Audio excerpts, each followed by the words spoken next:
வன்னியர் சமூக மக்கள் இன்னொரு சமூகம் இருக்குது அப்படின்ட்டு எல்லாரும் நினச்சி கொண்டு இருப்பாங்க.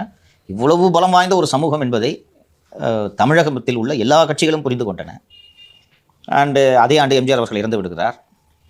89 திராவிட முன்னேற்ற கழக ஆட்சி வந்த பிறகு பிற்படுத்தப்பட்டோருக்கான இடஒதுக்கீட்டில் 20% பிரித்து வன்னியர்கள் உள்ளிட்ட 108 சாதிகளுக்கு மிகவும் பிற்படுத்தப்பட்டவர்கள் என்ற பிரிவை கருணாநிதி அவர்கள் உருவாக்குகிறார். இந்தியாவிலே அந்த மோஸ்ட் பேக்வர்டு வந்து தமிழ்நாட்டில். கரெக்ட், ரொம்ப சிக்னிஃபிகண்ட். அதுக்கு சிங்கிள் ரீசன் டாக்டர் ராமதாஸ் அவர்களால் இதர சாதி 108 சாதிகளும் பயனடைந்தது. அதை வந்து அவருக்கு அந்த கிரெடிட்டை கொடுத்தே ஆகணும்.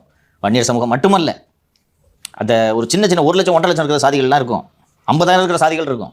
அந்த சாதிகளுக்கு பிற்படுத்தப்பட்டவர்களேருந்து உடச்சு 20% தனியாக கொடுக்கும்போது அவர்கள் இந்த 20% போட்டிட்டு முன்னேறலாம். அது எத்தகைய சமூக தாக்கத்தை ஏற்படுத்தியது. அந்த மிகவும் பிற்படுத்தப்பட்டவர்கள் என்ற இடஒதுக்கீட்டினால் பலனடைந்தவர்கள், அரசு பணி பெற்றவர்கள் எத்தனை பேர் என்ற அந்த புள்ளி விவரங்கள் அரசுகிட்ட இருக்கும். அது ஒரு எடுத்தால் தான் அந்த ஸ்கீமோட இம்பாக்ட் என்னன்றது தெரியும்.